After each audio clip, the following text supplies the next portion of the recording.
Cancer loves acid. Cancer also loves no oxygen. So let's have a look at that. Did you know that some of your favorite foods could be silently creating the perfect environment for diseases like cancer to thrive?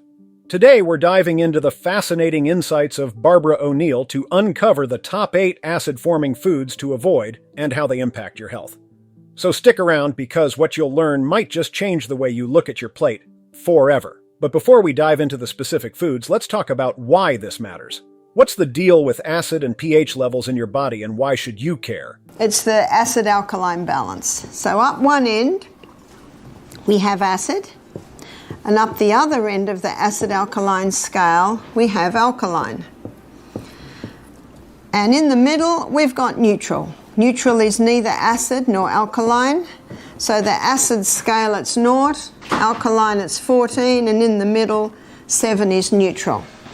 Blood has a reading on the pH scale, and blood's reading on the pH scale is between 7.35 and 7.4. It will always be within that range.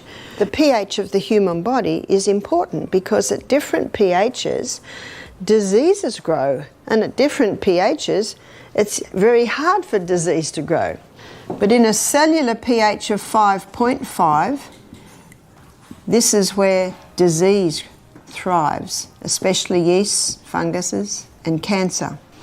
Cancer loves acid. Cancer also loves no oxygen. The other thing cancer loves is sugar. And so when people come to us wanting help to conquer cancer, you see what we do? We suggest a diet that's highly alkalizing. We suggest ways to oxygenate the body, and we also greatly eliminate the glucose, the sugars going into the body. Now that we know why balancing pH is so important, let's uncover the hidden culprits, the foods that could be tipping the scale in the wrong direction. The first acid-forming food on our list: red and processed meats. Let's have a look at acid-forming foods now. These acid-forming foods are high in the acid-forming minerals, which is phosphorus, sulfur, and chlorine. So what foods are high in phosphorus, sulfur, and chlorine? Meat. This explains why Dr. Colin Campbell found he could turn cancer cells on and off like a switch by the amount of meat and dairy products he was giving the rats. Packed with protein and phosphorus, red meat significantly increases acid levels. Processed meats like bacon, sausages, and deli meats add to the problem, often containing preservatives that exacerbate acidity. Which of these is the hardest to give up for you? Let us know in the comments below. However, meat isn't the only staple in our diets with hidden risks. Let's talk about something nearly everyone eats: wheat. Modern wheat isn't what it used to be. Here's why it's a big deal. The original wheat that God made is called Enkenhorn, or some call it just Enkhorn. And that original wheat had a very fragile protein or gluten structure. It is not sure when, but they estimate a couple of thousand years ago, Enkenhorn did a wild hybrid with a field grass and came up with the Emma strain of wheat. Its structure, its protein or gluten structure is not as fragile, but it's still fairly fragile. And in the 1950s, it was the Emma strain of wheat that was put through intensive crossbreeding, and it came up with the hybridized wheat that we know today. That hybridization of the wheat created an incredibly complex gluten or protein structure. Yesterday we looked at the starch that was changed, but today we're looking at how the hybridization process changed the gluten or the protein structure, and it's almost only a cast iron gut that can break down that very complex protein or gluten structure. That explains why so many people are gluten intolerant today. You look at the timeline. So It was the 1950s that the wheat was hybridized. It was the 1970s that it went worldwide. So by the 1990s, every pasta, every pizza, every biscuit, cake, cookie, donut, cereal, bread, it's all made out of the hybridized wheat. You see, the farmers love it, and I don't blame them for loving it because they get 6 times more grain per acre. Who wouldn't like that? They've got to pay their bills. But as I mentioned yesterday, it was zoomed through to help with the starvation crisis in the world, and safety studies were never done. This explains the gluten intolerance that we see today. The 2 most common symptoms of a gluten intolerance is brain fog and bloating. While wheat might surprise you, the next item on our list is one you probably consume every morning. Let's talk about caffeine. Your morning coffee or energy drink might be doing more harm than good. All your caffeine foods and drinks have an acid effect. And of course, caffeine usually comes hand in hand with the sugar, which certainly ups it. And remember our 2.6 Coca-Cola, that's a combination of the caffeine and the sugar. Did you know that Coca-Cola is called Coca-Cola because I think it was in the early part of the 20th century they put cocaine in it. And then they went over to caffeine, which is just as dangerous. A diet overloaded with acidic foods like animal protein, caffeine, and processed items strains the body's regulatory systems as they struggle to maintain pH neutrality. This extra effort drains essential alkaline minerals, sodium, potassium, magnesium, and calcium, leaving the body vulnerable to chronic and degenerative diseases. That's why moderation is absolutely key. But if caffeine is bad, sugar might be even worse.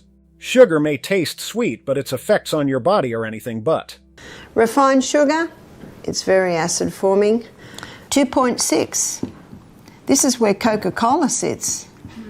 It's a killer. It's toxic. While sugar itself sits at a neutral pH of 7, it's classified as an acid-forming food because of its significant impact on the body's pH balance during metabolism. When sugar is consumed, the liver metabolizes it, generating byproducts like lactic acid and acetic acid, which increase the body's acid load. On top of that, sugar metabolism drains alkaline minerals such as calcium, magnesium, and potassium, which are key players in neutralizing acids within the body. High sugar intake doesn't stop there. It triggers a surge in insulin, which can cause these vital minerals to be lost through urine, intensifying acidity even further. It also disrupts the gut microbiome, encouraging acid-producing bacteria to thrive and increasing the body's acid burden. As if that wasn't enough, sugar-driven inflammation produces acidic byproducts, worsening the already acidic environment. Next on our list is a surprising culprit, aged cheese. Did you know the blue in blue cheese is actually mold? Aged cheese. What's the blue in the blue vein cheese? The blue in the blue vein cheese is mold. So the only cheeses that don't sit under that category, the cheeses that have probably a pH of 7 would be your fresh. So that's your cottage, your ricotta. I'm not saying that they are okay, because usually they come from cows who have not been fed right or have chemicals in them. Dairy products are widely recognized as acid-forming foods. This classification is tied to the concept of potential renal acid load, which evaluates whether food has an acidifying or alkalizing effect on the body after digestion and metabolism. Foods rich in protein and phosphorus, like dairy, fall into the acid-forming category because during metabolism, they generate acidic compounds that the body must either neutralize or excrete. This process increases the acid load on the kidneys. Let's break it down with common examples. Milk is slightly acid-forming, cheese ranges from moderately to strongly acid-forming depending on the type, and yogurt is also slightly acid-forming. However, it's crucial to understand that a food's acid or alkaline-forming nature doesn't automatically define its health value. Maintaining a balanced diet that includes both acid and alkaline-forming foods is generally considered the best approach for overall health. Now let's move on to the next item on our list: alcohol. Alcohol may not be a food, but it certainly contributes to acidity. Did you know that it breaks down into harmful compounds that can take a toll on your body? Alcohol breaks down in the body to acetaldehyde. And acetaldehyde is a neurotoxin. We don't want a neurotoxin. A neurotoxin is a brain killer. Alcohol is not a food, but it creates an acid environment in the body. Tobacco is not a food, but it also creates an acid environment in the body.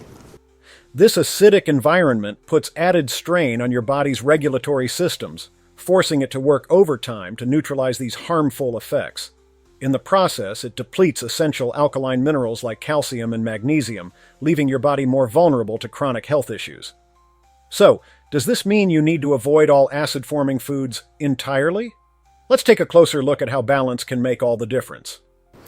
To maintain the 6.5 environment, we need to be consuming 20% acid-forming foods and 80%, 70 to 80% alkaline-forming foods. The key lies in creating the right balance. By prioritizing alkaline-forming foods like fresh vegetables and certain nuts, while moderating acid-forming ones, you can support your body's natural defenses and stay in optimal health.